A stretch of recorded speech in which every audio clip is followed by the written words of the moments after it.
Yours radio. Good to see you. You know what I'm saying? Leader of the new Okay, school. okay. How you doing? I'm good. That's all I want. I just wanted all the fly people to be together. Man, You know what I'm saying? I'm just alive, man. What's going on? You doing it? I can't call it what it do. It's Lil Sto boss. It's payola. It's pay it forward. It's whatever you want to call it, but we just chopping it up. I'm with an enigma.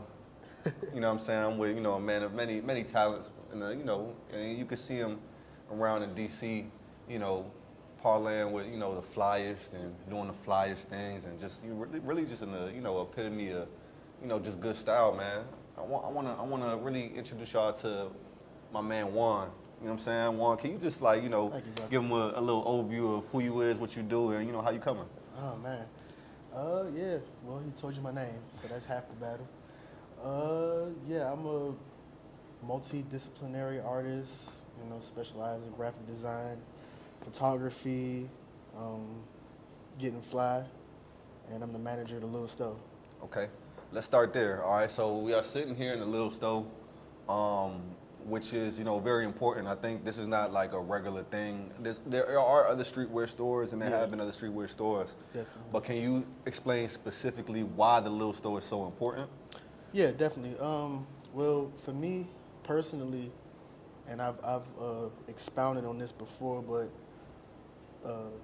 DMV fashion is about heritage, and I had mentioned in another interview about how, growing up, we saw a lot of brands that had stores and were carried in different stores around the city. Shooters, in Forestville and whatnot. To me, what makes the Lil Sto special and what the Lil Sto is, it's a space and it's a recreation for brands that are coming up in the city to be able to be put on a pedestal and be put to the forefront. Because we don't get that type of shine.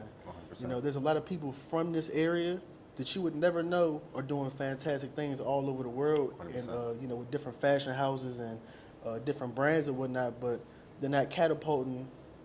I'm not shading them, but they're not catapulting brands within the city. Right. And these designers put the same amount of effort and time and thought as far as the creative process, into what they do, Right. as a big brand would do too. Right. So for me, the Lil Sto is a pedestal.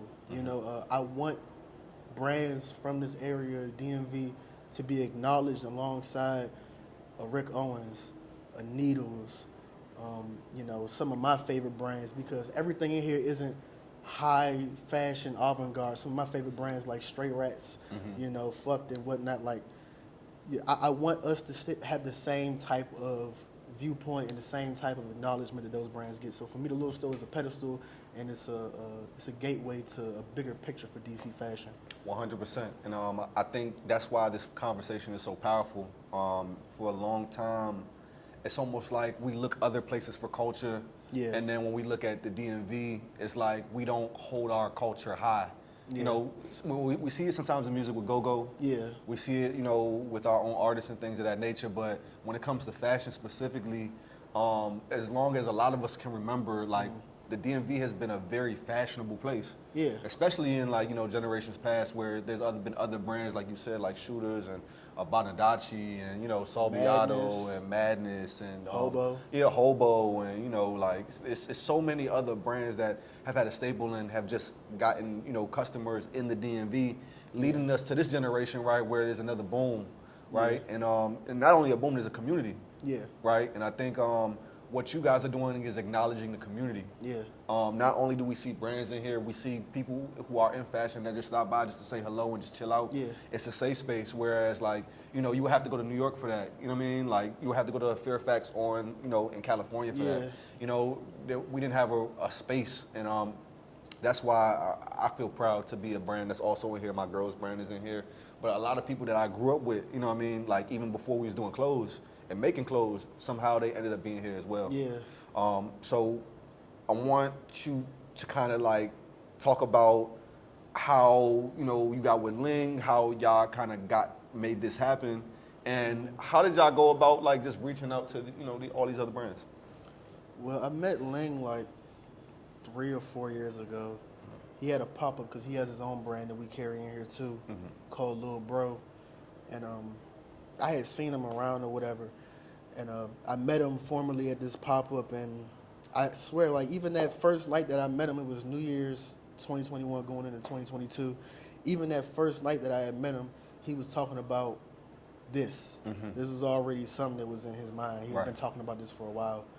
But, yeah, I mean, he just took like I guess he just gravitated towards me because, you know, I think we have like a similar personality type. We both come from similar backgrounds, so to speak.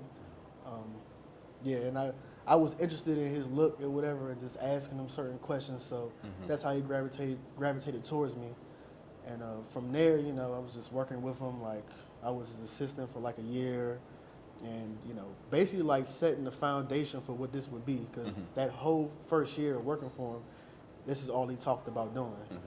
And it never seemed far-fetched to me. It was just like, I just knew that if it came to fruition, it'd be something special, you know, to happen.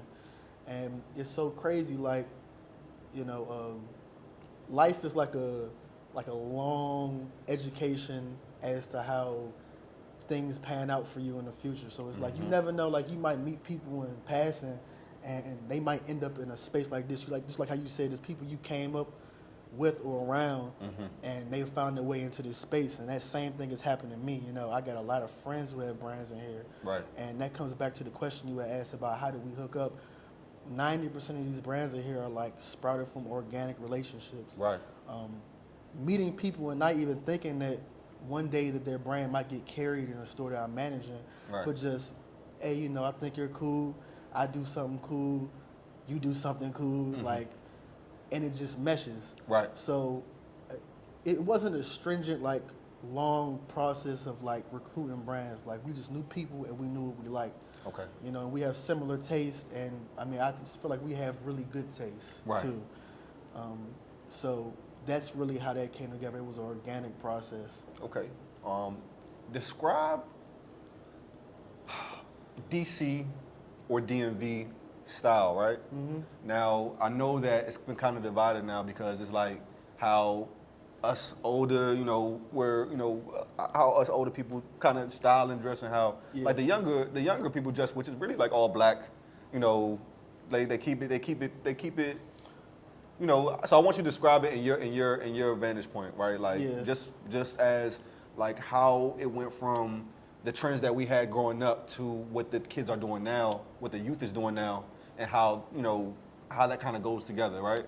Because we technically are our generation is technically the people who are kind of leading the charge, like y'all leading with the stores. A lot of these people are the same age leading with the brands. But you got a whole younger class coming up under that might not have been exposed to style in the way we were. Well, it's a generational thing, I guess. To me, personally, I feel like we're going through a renaissance where we're coming back to what, and I can only speak from what I've seen. I got older parents.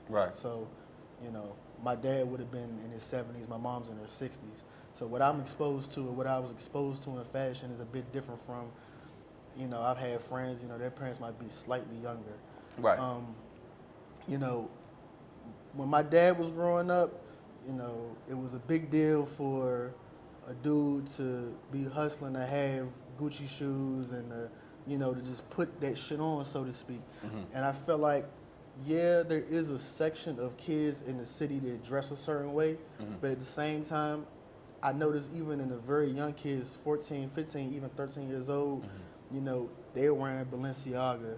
You know, they're wearing, you know, Asics and fucking just bright colors. Like, they're just coming back to designer stuff. You know, and I think that's a part of the Renaissance. So I think, you know, it's just a natural progression, to be honest with you. I dress the way I dress because I've always seen people around me dress in an extravagant manner, in a manner that I felt like was loud or represented what DC was. But I don't think there's any like crazy gaps for it. You know, trends, they repeat, you know. This is like a circular type of system. So all it takes is the right time, and I feel like we're seeing a boom in fashion in the DMV or DC, so to speak, and at the same time, that boom is like how do I put this? The boom is also happening in fashion too, and that's Right. influencing how kids are taking in the information and taking in what they want to see and what they want to wear. Right. You know, like I said, they wearing Balenci. You know, they're seeing brands like trying to think something right off the top of my head, a Margiela, whatever. Like they're seeing that and they admire to go and get those pieces. Right. And the same thing applied to even 30, 40 years ago Mm-hmm. when it was, you know, in my pop's generation where they knew they had to get Gucci, you know, they had to get Louis, they had to hit Neiman Marcus, Right. and they had to put that shit on because that represented them and that represents the culture. So that's how I see it. You know, it's a generational thing, but it's really, it's all coming back to the same root, so to speak. Okay. Okay. And let's take it back to you, right? Let's take it back to how you began in fashion before Lil Sto. Let's talk about how you actually decided this was the route I wanted to go. Did you know it was going to be the route you wanted to go, or Yeah, did you my kind whole of? life. Okay. And what and what kind of inspired that, and really the conviction to kind of do it full out. Say, this is me. This is what I'm going to do, and I see that it manifested into where you're at now. Yeah. But how did it get to this before we were there? Because we all know it get a little crunchy before it gets to. Yeah, for sure. you know. I mean, like I said, I grew up in a family where everybody put their shit on. I can't even I can't put in any lesser terms. Like everybody put their shit on. Okay. I ain't really get to know my pops, but I got hella pictures and I got hella descriptions. Right. But I know the rest of my family, obviously, and that's just what we do. This is what my mom always put a very strong importance on looking nice because she didn't have what she was able to give me growing up. Right. So it meant a lot going to school, you know, and polo and Nautica, you know, and she finding the deals and Marshalls just to, you know, get me fly at a young age. And I took that shit serious when I adapted and gained my own fashion once I got older. So I always knew that looking good and putting on things that I thought looked good was always a part of who I was. It wasn't necessarily for anybody else. It was Right. always about me. Right. I'd say that going full-fledged into something like this, I can't say that I fell into anything. And sometimes your destiny is something that it just unfolds. Like, you don't really know, even if you might have a different intention about it. I think I started taking this serious probably like 3 years ago when I started working at somewhere. And that's what I was like, all right, cool, my foot is in the door, so to speak, and I'm immersed and I'm around fashion every day. But yeah, I mean, like I said, coming back to the word organic, I never knew that I would end up being, you know, a manager of a store like this. It just happened. But that tutelage and what I saw growing up, it prepared me for where I'm at right now. You know, understanding what looks good and understanding how to convey what might look good to another person, to a customer, or to somebody who might want to do the same thing. Word. Yeah. Okay. And as far as the future now, you know, we're doing things like we're back to a spot where we're acknowledging brands. We're back to a part where, you know, people are having their moments. We have a lot of people who are doing it in a big way for the area. For sure. Now, where do you see it going next? What's the next block that we kind of take as a fashion community to kind of bring it down to, you know, DC and kind of continue to build upon what we've been doing?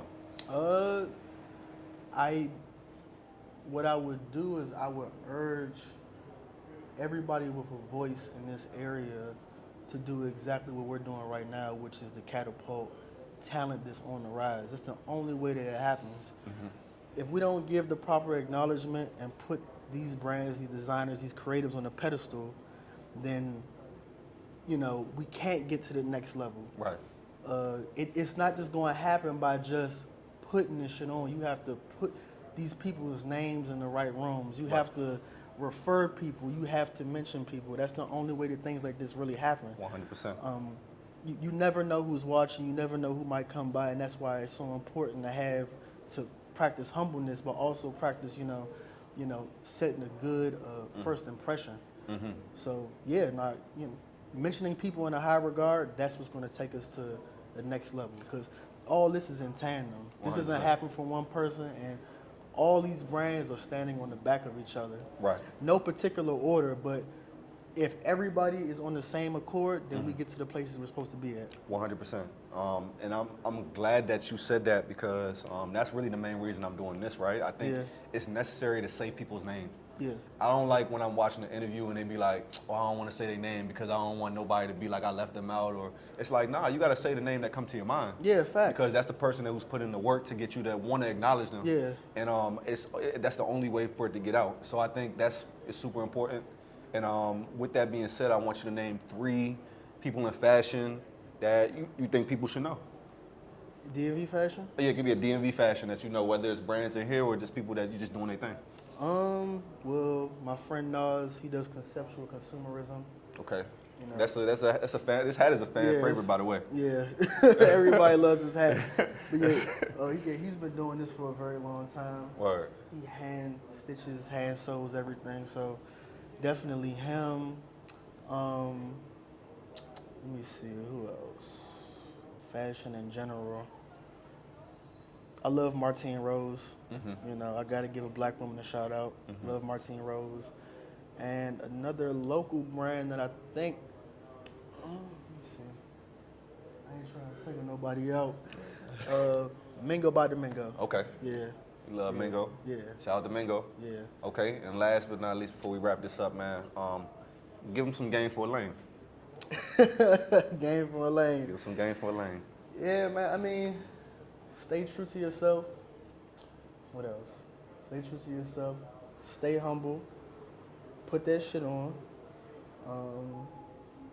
Listen to your parents. Stay out the way. Remain on man time. And yeah, I think that's everything for real. Those are my tenets of understanding. So, you know, that's where I'm at with it. That's a bet. All right, so, you know, once again, it's Payola. We here with Juan. Come through this Lil Sto. Come check out these brands. Come politic, man. We here.